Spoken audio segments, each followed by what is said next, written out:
So, what if the absolute best way to save something you love was to let it die? Sounds crazy, right? Well, today we're diving into a powerful argument that makes that exact case for one of the biggest franchises on the planet, Star Trek. So let's get right into this. We're going to walk through a pretty intense critical analysis that puts forward a really difficult idea. Sometimes the only way to save a legacy is to be willing to let it go for a while. Okay, so where does this argument even begin?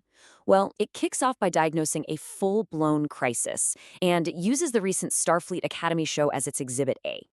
And the evidence laid out is, well, it's pretty stark. The show apparently never even made it onto the Nielsen charts.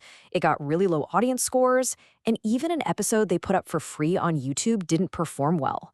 Not a great look. So, after laying out this supposed failure, the analysis turns its attention to the common defenses you see online. The source kind of lumps all these arguments together under the label cope, basically a way for fans to dodge what it sees as a pretty harsh reality. The first big defense is this idea that, legacy fans just don't get it anymore. The claim is that any complaints from old school viewers are totally irrelevant because, hey, the show wasn't even made for them. It's for a whole new generation. And then there's this second argument, that all the negative backlash has nothing to do with the show's quality. Instead, it gets framed as this politically motivated attack, a review bombing campaign that's just targeting the show because of its diverse and progressive themes. And finally, we get to what the source calls the most desperate defense of all, the idea that fans need to just be quiet. The fear is that if the criticism gets too loud, the show will get canceled, and then, poof, no more Star Trek for anyone. But here's the thing. The essay doesn't just list these defenses. It systematically takes them apart, piece by piece, and argues for a totally different way for fans to think about their role. And this really gets to the heart of the whole thing. Is a fan supposed to just sit back and accept whatever a studio churns out? Or do they have a right, maybe even a responsibility, to be a critic and give honest feedback when something isn't working? And according to this critique, the problems are not just on the surface. We're talking about a fundamental failure across the board. The argument is that everything, from the characters and the writing, all the way to the set design and the show's core ideas, is just fundamentally flawed. Yeah, they do not mince words here. It's not just saying the new shows are bad. The language used is much stronger. It's calling them a direct insult, not just to Star Trek's legacy, but to the entire craft of making TV shows.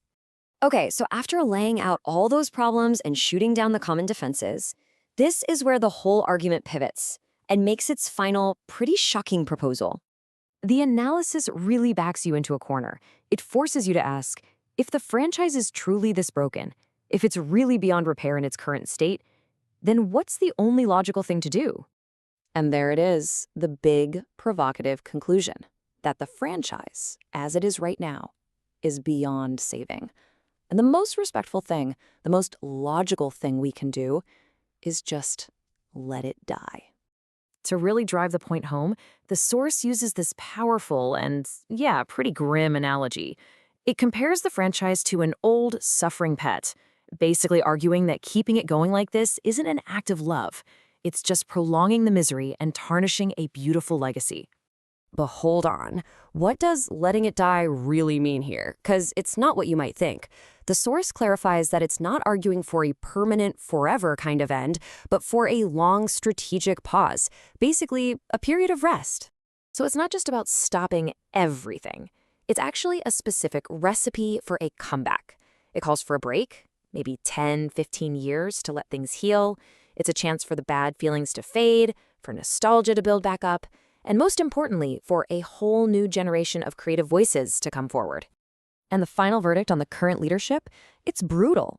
The argument is that they failed on every single metric you can think of, creatively, culturally, and even financially. It claims they've managed to push away the core fan base without actually bringing in a new one. Ultimately, the whole critique boils down to this one crucial point. The problem isn't Star Trek itself, the universe, the hope, the legacy. No. The problem, it argues, is simply the leadership currently steering the ship. And what's so wild is that after all of that, the argument ends on this surprisingly hopeful note. This whole proposal to let it die isn't framed as an act of hate. It's actually presented as an act of faith, a belief that a real, genuine revival is possible, just not right now. And that leaves us with the big, provocative question at the center of all this. Is it possible that the only way to truly save a beloved legacy from itself is to let it rest? Is a strategic retreat sometimes the only path to a future victory? It's a lot to think about.